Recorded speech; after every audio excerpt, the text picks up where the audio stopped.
바깥 활동이 늘어나고 있는 봄철입니다. 이때쯤이면 건설 공사도 활발해지는데요.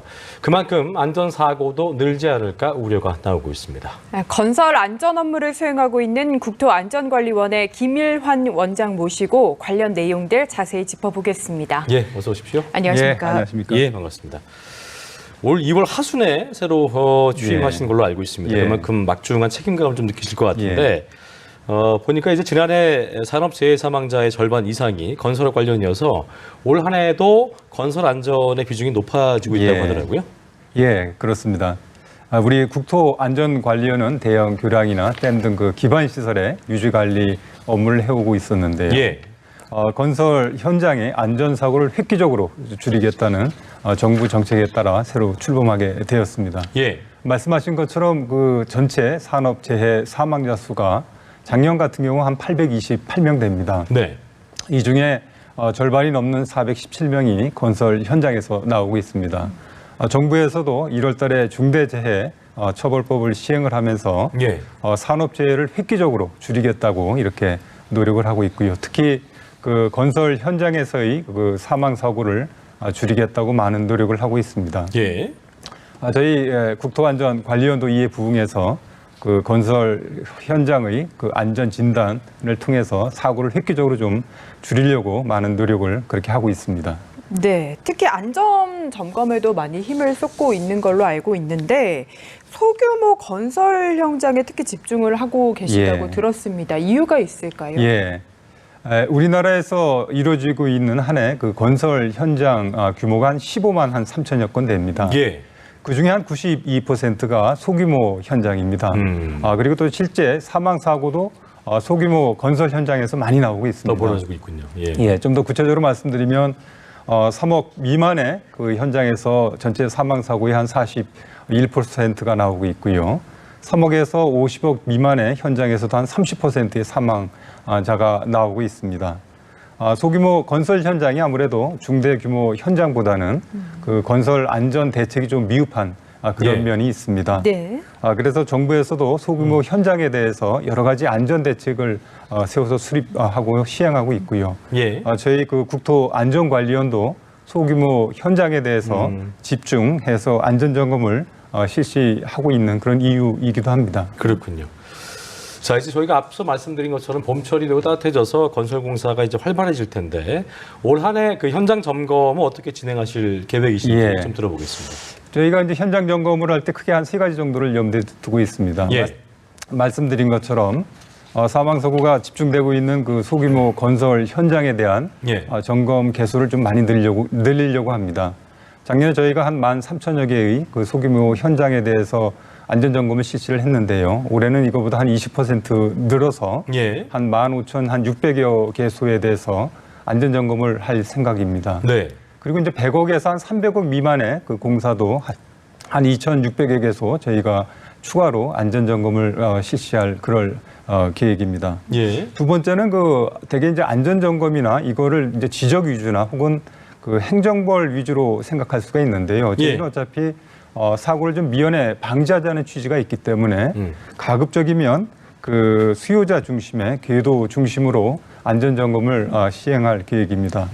좀 더 구체적으로 말씀드리면 현장 점검을 하게 되면 먼저 그 안전관리 계획은 제대로 수립되어 있는지 또 이행은 잘 되고 있는지 그리고 정기 안전 점검은 제때 되고 있는지를 한번 살펴보고요. 좀 미흡한 부분에 대해서는 현장에서 시정할 수 있도록 그렇게 조치할 계획입니다. 그리고 이제 그 건설 사고가 주로 많이 나는 곳이 비계라든가 동바리 같은 그 가설 구조물에서 많이 나오고 있습니다. 그렇죠. 이런 부분에 대해서는 저희가 전문가적 시각에서 이를 살펴보고 문제가 되는 부분에 대해서는 보완할 수 있는 방안까지도 현장에서 같이 그 제시를 해줌으로 인해서 사고를 좀 미연에 방지하고자 이렇게 생각을 하고 있습니다. 그리고 마지막으로는 예를 들면 이제 타워 크레인 같은 아주 큰 사고가 나는 그런 부분들이 있습니다. 이런 부분에 대해서는 저희가 그 건설기계 안전관리원 같은 그 전문 기관이 또 있습니다. 이런 기관과 협력 관계를 잘 유지를 해서 안전 점검을 좀 집중적으로 해나갈 그럴 계획입니다. 그렇군요. 지금 설명해 주신 내용을 들어보면 사실 사고를 예방하기 위해서 정말 갖가지 노력들을 하고 있는데 뭐 광주 화정 아이파크 붕괴 사고라든지 100% 사고를 예방하기란 사실 쉽지 않은 것 같습니다. 이유가 뭐라고 보십니까? 그 건설 현장이 갖고 있는 특성과 또 건설 참여자의 그 인식에 대한 문제를 한번 그 검토해 볼 수 있을 것 같습니다. 그 건설 현장이라는 게 아시는 것처럼 이게 좀 공장과 달리 현장마다 그 여건이 다릅니다. 따라서 특정 정책이나 대책 혹은 특정 그 공정에 대한 개선만으로 건설 안전을 획기적으로 개선하기 어려운 그런 면이 있습니다. 그리고 또 하나는 그 건설 참여자의 그 인식 문제입니다.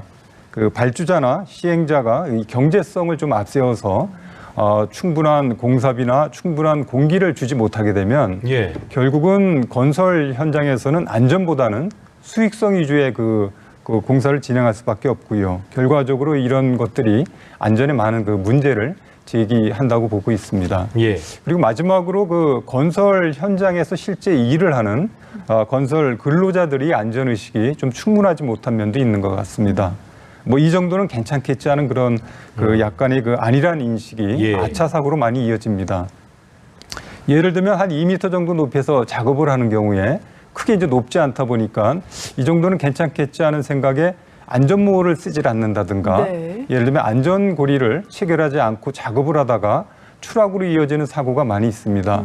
이 낮은 높이라고 생각할 수 있겠습니다만 이런 정도에서 추락하는 경우에 사망사고까지 이어지는 그런 사례도 그 많이 나오고 있습니다. 결국 그 건설 참여자 그 모두의 안전에 대한 인식과 그리고 행동이 이제 바뀌어야 한다고 이렇게 생각이 됩니다. 그럴 수 있겠네요. 건설 사고 발생할 때 보면 가장 우려되는 부분이 뭐냐면 이제 직접 위험에 노출되는 현장 근로자들의 안전 관련된 부분인데 이걸 개선하시기 위해서 많은 애를 쓰고 계시겠습니다만 뭐 새로운 장비도 필요할 것이고 어떤 노력들이 좀 이루어지고 있습니까? 말씀하신 것처럼 요새 이제 4차 산업혁명과 관련돼서 그 건설 안전 장비도 많이 스마트해지고 있습니다. 예를 들면 그 건설 현장에서 근로자들이 행동을 할 때 위험한 행동이 보이게 되면 사전에 이를 감지해서 좀 알려주는 인공지능 CCTV 같은 것도 있고요.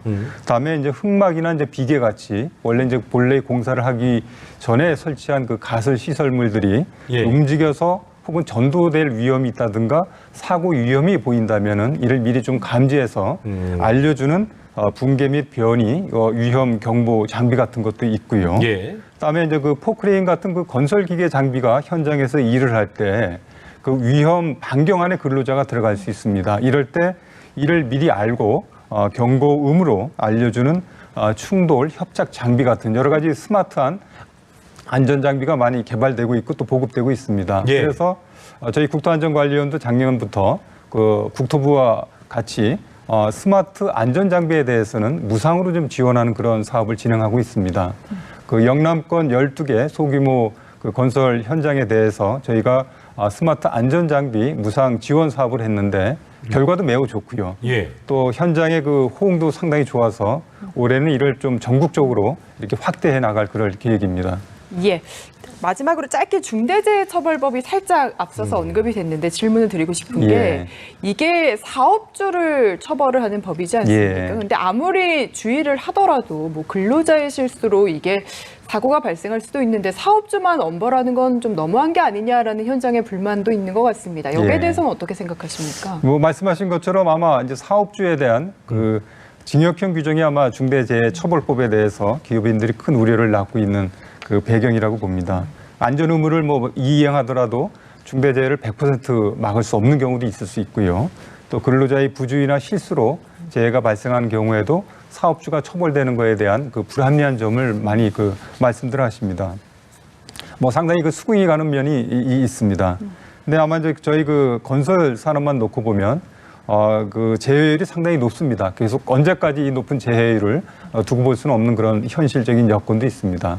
2020년에 보면 그 고용노동부에서 발표한 자료에 의하면 전국의 중대재해 발생 사업장이 576곳 되는데 절반이 넘는 339곳이 건설 현장에서 나왔습니다.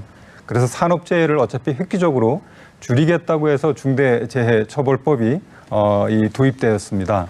이 기회에 저희가 입장에서는 그 건설 안전도 좀 선진화될 수 있는 이런 계기가 될 수 있도록 좀 중지를 모아가는 이런 계기가 되었으면 좋겠다고 생각을 합니다. 예, 알겠습니다. 지금까지 국토안전관리원의 김일환 원장과 함께 이야기 나눠봤습니다. 오늘 말씀 고맙습니다. 예, 감사합니다. 잘 들었습니다.